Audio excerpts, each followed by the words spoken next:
Om Tat Sat. My humble prostrations to the all-pervading Brahman, to my worshipful Guruji, Swami Jyotirmayananji Maharaj, to all the sages and saints of this world, and to you, divine souls, watching today's satsang.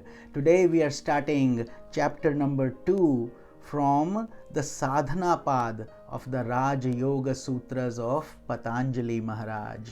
Commentary by my worshipful Guruji, Swami Jyotirmayananda, and narrated by myself, Swami Nikhilananda. So in the first chapter, which was Samadhi Pad, it had been explained that yoga is the cessation of the thought waves of the mind. Yoga chitta vritti nirodha. The classification of thought waves and the various methods of controlling them have been described for advanced aspirants, as we discussed in that chapter. Among the methods of promoting samadhi or a superconscious state, the highest are abhyasa, which is repeated practice, vairagya, which is dispassion, and Ishwar pranidhana, surrender to God. So in this chapter, Raj Yoga details upon the removal of mental impurities in order to prepare the field of the chitta or the mind stuff for the advanced practice of meditation and samadhi. The very first sutra commences with the technique of purifying the chitta, known as Kriya Yoga or the yoga of purification. As I had said before, sadhana pad, sadhana means your discipline, practice, how you clean your inner unconscious. So that is that whole process, and since many of us don't know this subtle art, this is the chapter which will apply to everybody, even for beginners, because that is the purification process that each one of us has to go through if we are interested in meditation and in improving our lives significantly in all dimensions. Because if you can meditate properly, which means cessation of the thought process and agitation, you are profoundly successful in whatever field you touch, whatever aspect you want to get involved with. So let us quickly start Sutra number 1 today from Sadhana Pad. It says, Tapaha Swadhyaya Ishwar Pranidhanani Kriya Yogaha. Let's repeat. Tapaha Swadhyaya Ishwar Pranidhanani Kriya Yogaha. Tapaha means austerity. Swadhyaya, study of scriptures and repetition of mantra. Ishwar Pranidhani, surrender to God. And Kriya Yoga is the yoga of purification.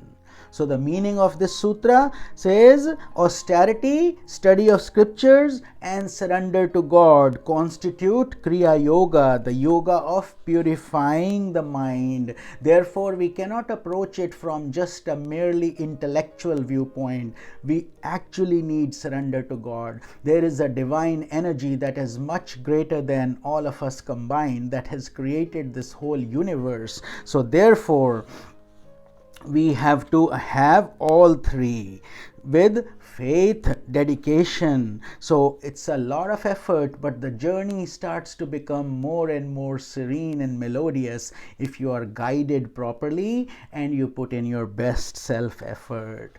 So the explanation is that these three methods fall under the category of the niyamas, or what you should be doing, observances, and that will be described in more detail in Sutra number 32. But Patanjali Maharaj is so compassionate and wise, he does not want to waste our time to get to that state. He is initially giving us the most important nectar, the material, the essence that we need to imbibe from the very first sutra, from the very start. So he's actually done that homework for us to guide us. And I will be creating a new playlist of this sadhana path also as we go along, as we are just starting this with the sutra number 1 today. But for those of you who are regularly following these, we'll have 4 chapters, and by the time we'll be done with the whole book itself, you will have a rich reference material, and you can go back whenever you would like to, since it is sutra by sutra. So it will be an invaluable toolkit in your samadhi process and experience. But so these three, because of their effectiveness, this is why Patanjali Maharaj wanted to emphasize this early in the game. These three, your practice, and then tapaha, and study of scriptures, Ishwar Pranidhana. So these three, and we will quickly cover each one so you understand what is involved.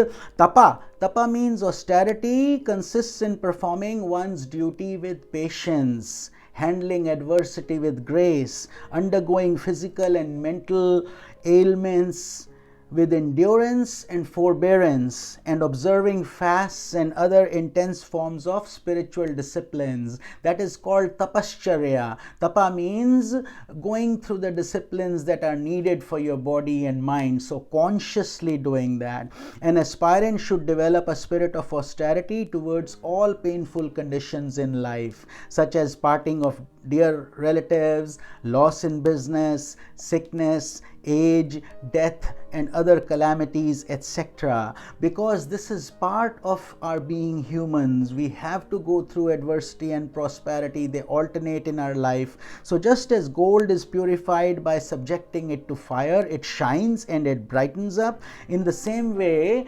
austerity promotes golden purity in the mind. And for this reason, sage Patanjali is emphasizing it, that don't ever try to avoid adversity or austerity. Consider it as an austerity or as your tapasya. If you are going through some difficult time in your life, don't get agitated, don't get frustrated, don't leave the practice, in other words. That's why this is important.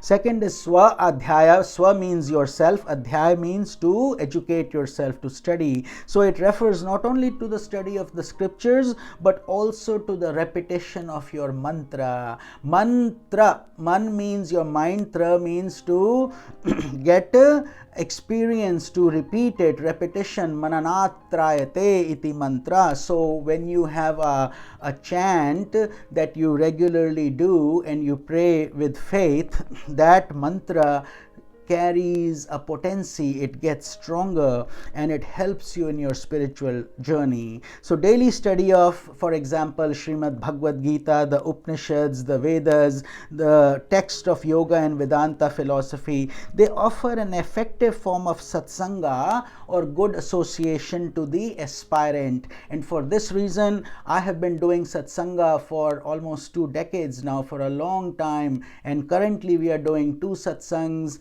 one Friday evenings at 7:30 and one Sunday morning at 10:30 on Bhagavad Gita and Yoga Vashishta, so the masses can benefit. It's on Facebook Live, so those of you who feel inspired by my talks may attend those live satsangas also to aid in your spiritual practice. But satsang is association with the truth, is therefore very potent, very helpful in your spiritual journey. One should study with profound devotion under the guidance of a spiritual preceptor. For this reason, you need a guru who can point you what to do, what not to do. He can avoid your pitfalls that you may otherwise make, and you can learn from his wisdom, and should practice reflection and meditation in order to gain insight into the meaning of scriptures. So therefore, these scriptures are holy. We cannot understand them while we are drinking tea and a cup of, eating biscuits. We have to really sit down as holy scriptures in a prayerful mode and have our books with utmost respect. Turn each page as if you are feeling God's hands guiding you. That is how we are supposed to read the scriptures. Scriptures also reveal their secrets to one devoted to his guru and to God, and that is the other secret. That is why faith and intense dedication to the guru is required, because these secrets in the scriptures are locked up. They don't open to just everybody. You may read the same words, but when an aspirant advances, then the scriptures demystify themselves for a serious aspirant. And finally, Ishwar Pranidhana, or surrender to God, implies adopting the attitude of being an instrument in the divine hands. Always give the credit to your Guru and to God, and keep yourself humble and compassionate. An aspirant should practice the path of devotion by listening to the glory of God, singing His praises, repeating the divine mantras, and serving Him through humanity. He should gradually bring about the surrender of his entire personality to God through divine love. Surrender to God leads to samadhi, or to a superconscious state. This affects as well as the purpose of Kriya Yoga as described in the following sutra, which we will cover in sutra number 2.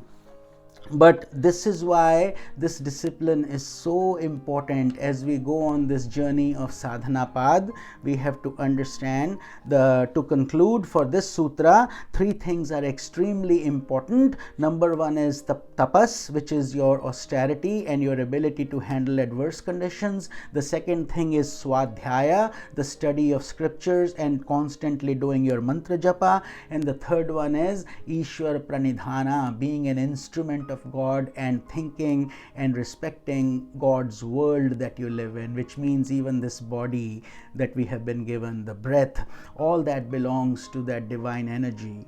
We don't know when our last breath may go out and never come back in. So with that humility and respect, we walk, talk, and learn this holy process of meditation. Om Tat Sat. This is Swami Nikhilananda. We will be covering Sutra number 2 of the Sadhana Path tomorrow. Om Tat Sat.